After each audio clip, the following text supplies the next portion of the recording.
मेरे ख्याल से 3-4 साल से कम में नहीं बनता वो। तो वो जो जो इंजीनियर था उसने पूछा कि सर आपने प्रेसिडेंट ऑफ इंडिया का नाम क्यों लिख दिया? तो मैं तो प्रेसिडेंट ऑफ इंडिया से मिला नहीं था, लेकिन मैं उनको जानता था। वो ज्ञानी जैल सिंह थे, और ज्ञानी जी से एक बार मैं बहुत पहले मिला था, तब मैं कॉलेज में लेक्चरर था और ऑल इंडिया इंग्लिश कॉन्फ्रेंस के सिलसिले में वहाँ गया था।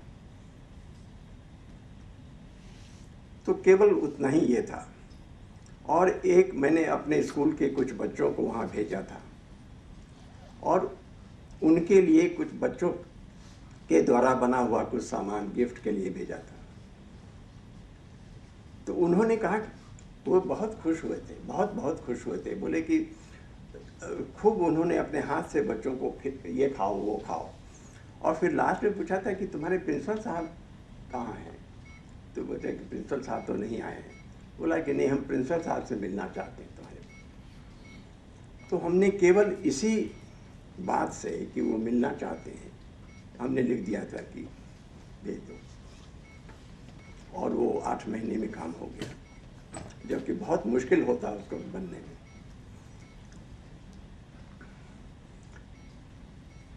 कुछ जो बहुत सारे इस तरह के बहुत सारे आइडियाज आए थे मेरे पास, बहुत सारे आइडियाज। देखिए, जैसे देहरादून का वो स्कूल था, उसमें सब हमने 5 पॉइंट काम शुरू कराया था। अच्छा, एक इसके पहले मैं ये बता दूं कि ये कोई मेरे लिए बहुत नई बात नहीं थी। मैंने नेतरहाट में एक काम किया था, जो जानते होंगे। वो नए स्कूल का प्रोग्राम था, न प्रिंसिपल ने कहा था, न मेरे टाइम टेबल में था, न किसी टीचर को वो काम नहीं था। और मैंने अपने मन से, इसमें 1-2 बैठे भी हैं, हमने कहा था कि जो बच्चे एनडीए में जाना चाहते हैं वो बच्चे मेरे साथ सनसेट पॉइंट संडे के दिन चलेंगे, और मैं रास्ते भर अंग्रेजी बताता हुआ जाऊंगा और उधर से लौटूंगा। और ये एनडीए की एक, और पैदल चलेंगे 5 माइल्स जाना 5 माइल्स आना संडे के दिन। This was my own initiative, ये किसी ने मुझे कहा नहीं था।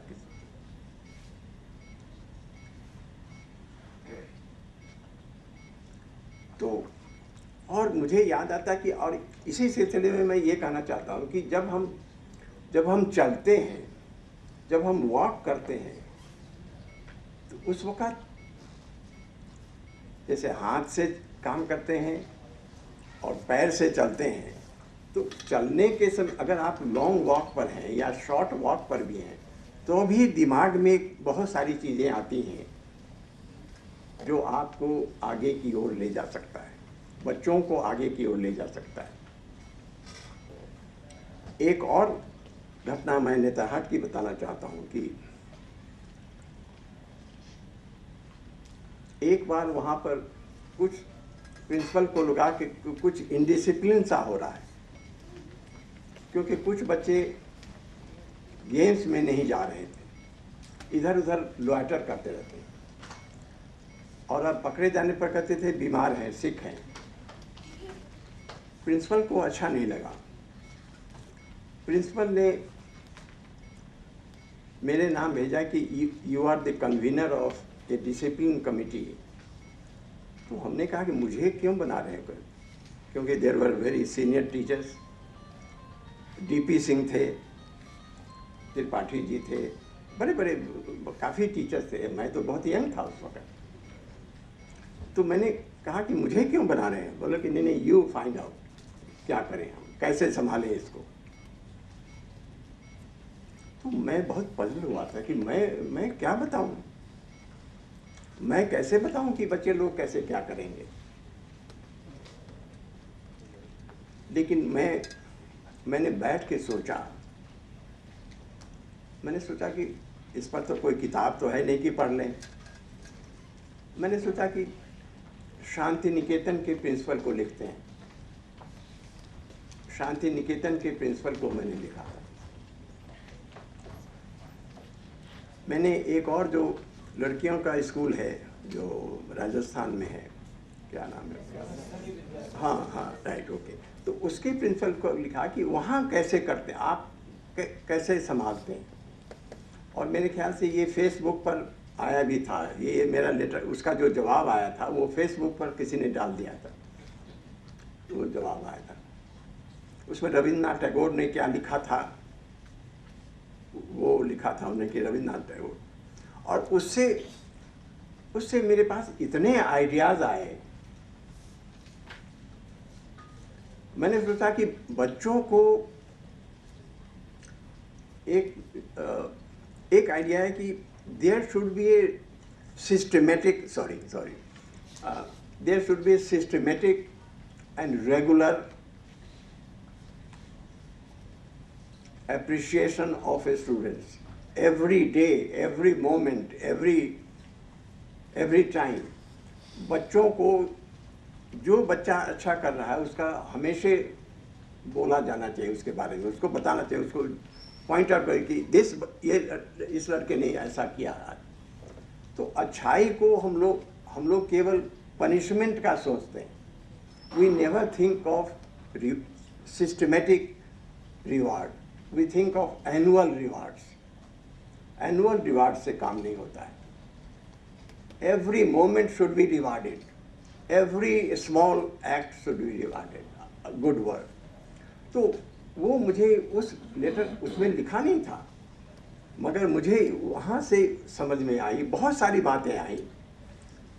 लेकिन सबसे बड़ी बात जो मैंने नेतरहाट के डिसिप्लिन में जो मेरे को कहा गया था, उसमें मैंने इनोवेट किया है, या क्योंकि जितने खेल होते थे, हॉकी, फुटबॉल, बास्केटबॉल, ये भी जितने होते थे, बच्चे लोग उतने से संतुष्ट नहीं थे, बहुत सारे लोग उसमें इंटरेस्टेड नहीं थे। तो वहाँ पर मैंने पहली बार मेरे दिमाग में आया कि बच्चों को अगर वॉक कराया जाए स्कूल गेट से लेके पलामू डाक बंगलो तक, वो जाएं और आ जाएं खेल के पीरियड में, और ग्रुप में जाएं, क्योंकि बच्चे जब खेलना नहीं चाहते हैं तो वो बात करते हुए जाना चाहते हैं, बात करना चाहते हैं। अगर बात करते ग्रुप में जाते हैं और अपने साथियों के साथ जाना चाहते हैं, and this is what they wanted. तो जब मैंने ये किया तो अब सब ग्रुप्स वहाँ जाते थे फिर, तो ये काफ़ी हद तक अच्छा हो गया था। तो दैट वाज वन। सो इस तरह से बाद में तो मुझे इतनी सारी चीज़ें दिमाग में आई। और ये देखिए,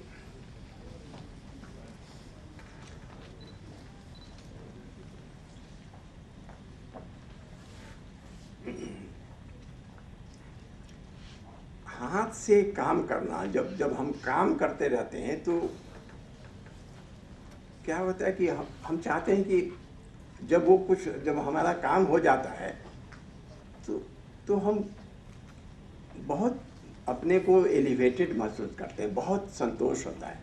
जिस काम को कर लेते हैं तो बहुत अच्छा लगता है, और अगर बहुत अच्छा करते हैं तो और बहुत अच्छा महसूस होता है।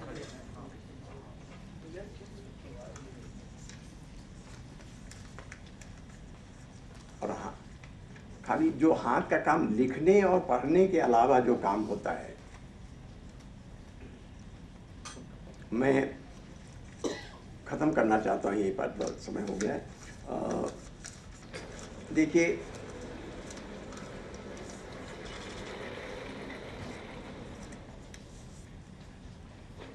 लाइफ में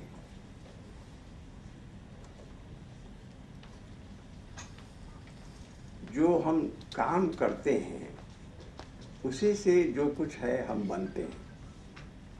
जो हमने काम किया है, काम का मतलब कि जो कुछ हम जानते हैं उसको ट्रांसलेट करें उधर,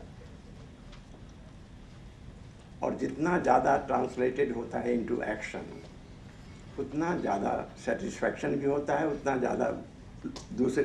तो इसीलिए कम्युनिटी की तरफ जो ध्यान जाता है, मेरे ख्याल से कुछ फॉरेन यूनिवर्सिटीज़ वगैरह में कम्युनिटी सर्विस पढ़ाई जाती है। हमारे यहाँ कम्युनिटी सर्विस नहीं पढ़ाई जाती। मैं समझता हूँ कि ये इन्हीं सब शब्दों के साथ thank you very much. Thank you. किस्मत है, यह हाथ अपनी ताकत है, कुछ और तो पूंजी पास नहीं, यह हाथ अपनी दौलत है। हाथ हमें दे दो ठाकुर। तो अब डिग्निटी ऑफ लेबर की बात हम करेंगे, हाथों से काम करने की बात करेंगे। और जो स्पीकर, मेरे स्पीकर आपके पास आएंगे, 3 हमारे स्पीकर्स हैं। आदरणीय कृष्ण स्वरूप, आज मुझे पता चला कि वो कृष्ण स्वरूप प्रसाद है। हम लोग उनको स्वरूप जी जानते थे। हमारे यहाँ तो प्रसाद से ना कुछ समझ में भी नहीं आता था। हम लोग किसी के न जाति जानते थे, न धर्म जानते थे। प्रसाद से आज भी मुझे समझ में नहीं आता, सच पूछिए तो कृष्ण स्वरूप प्रसाद जी ने हमें पढ़ाया है नेत्रहाट में मैथ्स और फिजिक्स, और 33 साल के शिक्षक रहे वहाँ। इनकी विशेषता ये स्पोर्ट्स पर्सन। और अभी पिछले दिनों हम लोग हीरक जयंती में मिले थे पटने में। नेत्रहाट से निकलने के बाद भी काफ़ी एक्टिव हैं। और अब समय कम है, इसलिए आपका परिचय तो सब दिया हुआ है, सबों के पास है। लेकिन यह है कि ये शिक्षक हैं। और भरत भैया और अचल भैया जो हमेशा कहते हैं कि हमें शिक्षकों की ज़रूरत है, और बच्चों से कहो कि वो शिक्षक बने, क्योंकि शिक्षकों की ही कमी है। शिक्षकों के रहने से ही अच्छे बच्चे बनेंगे। तो आदरणीय स्वरूप जी से मैं सविनय आग्रह करूंगा कि वे कृपया मंच पर आएं और विषय प्रवर्तन करें।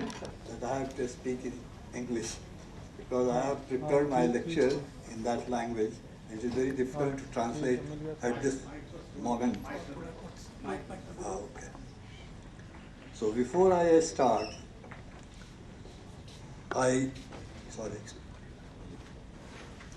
would like to pay my humble respect to Reverend Jain Dar.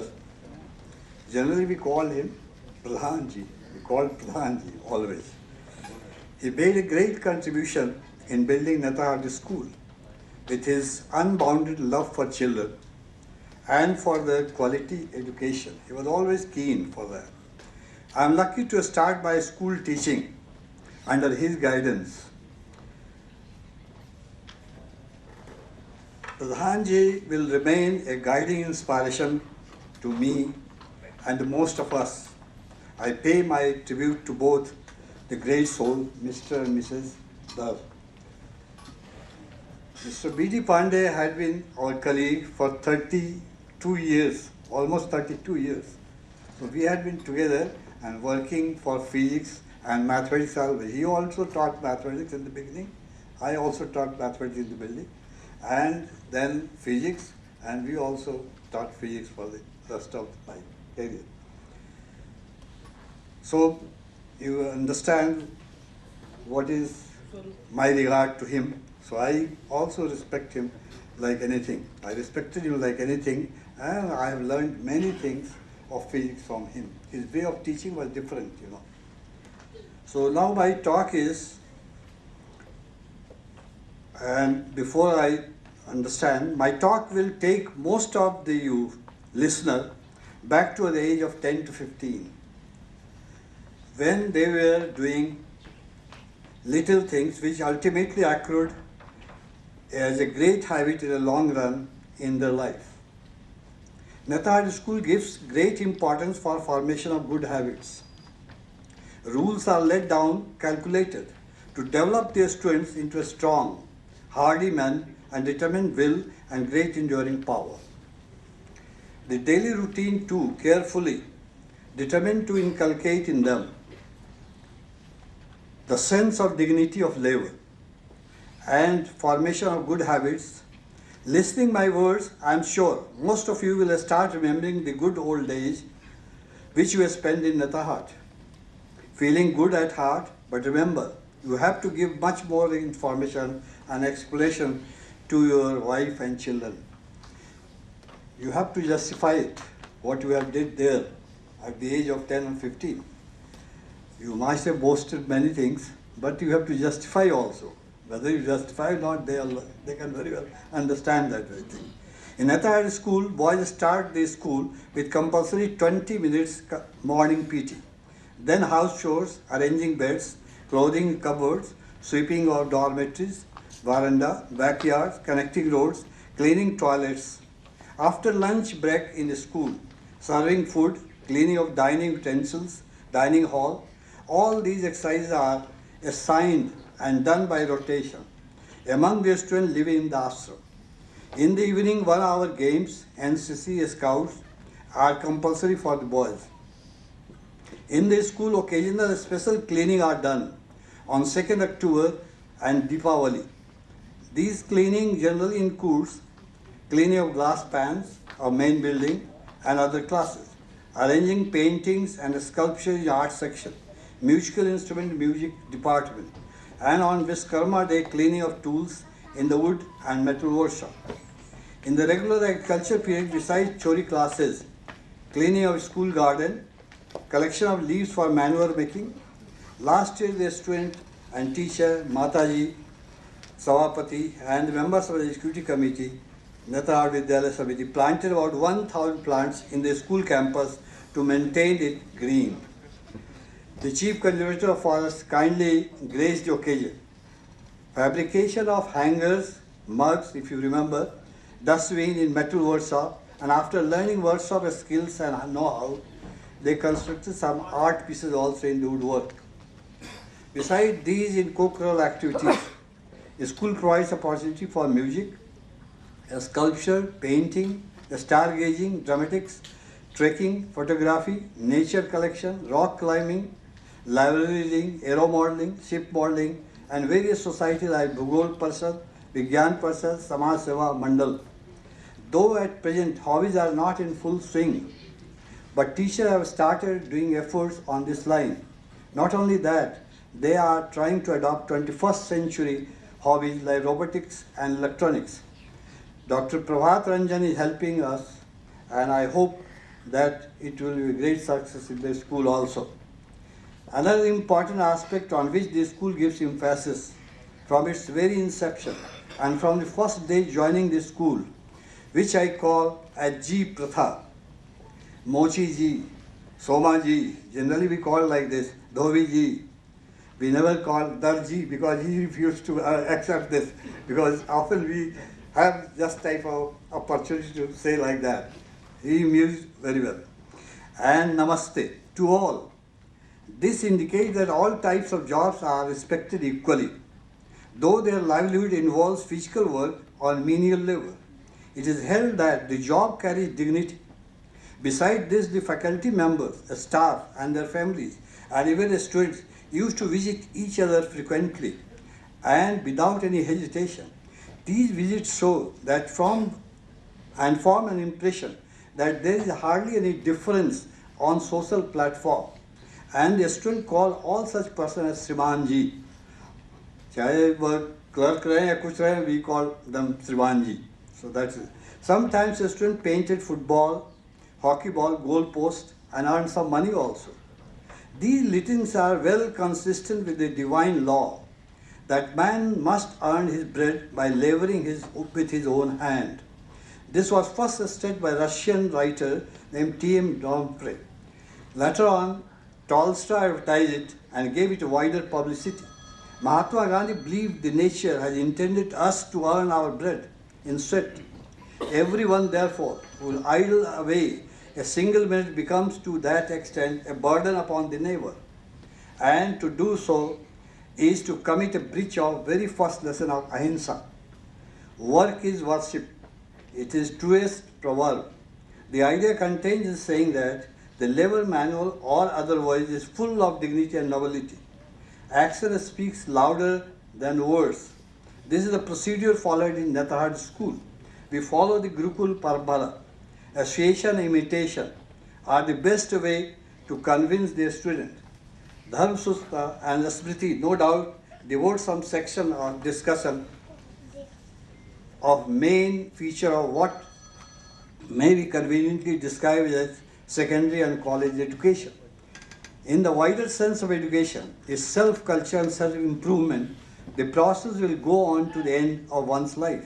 A thinker observes that the true teacher is a student to the end of his life. Yava Jivanam Adite Vipra. From the Vedic age downward, the central conception of the education, that is a source of illumination giving us correct lead in the various spheres of life. Knowledge is the third eye of man, which gives him insight into all affairs and teaches him how to act. The illumination, insight, and guidance which education gives to us effect a complete transformation, because his mind and intellect are sharpened and rendered more by education. Achayavanta, Karnavanta, Sakhayo, Manojveshu, Asamaya Bhuvyo. This transformer has diverse function in a variety of ways. To begin with, it gives us proper notion of cleanliness and manners, and thus makes us more acceptable to our fellow citizens. It is interesting to note that then the people attach a great importance to this topic, that has laid down that the rules of cleanliness and etiquette should be first taught to the young student before anything else.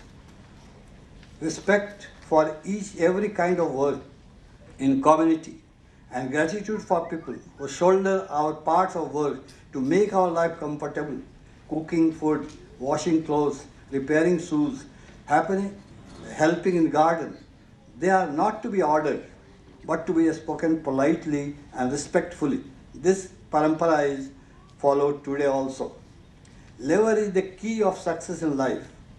The journey of human civilization highlights the importance of labor. In this labor which brought him out of Stone Age to Computer Age, labor develops self-confidence, labor brings fame and wealth. The successful story of great giants like Ellen Mittal, Dhirubhai Ambani, and others is woven by the thread of labor. Some days ago,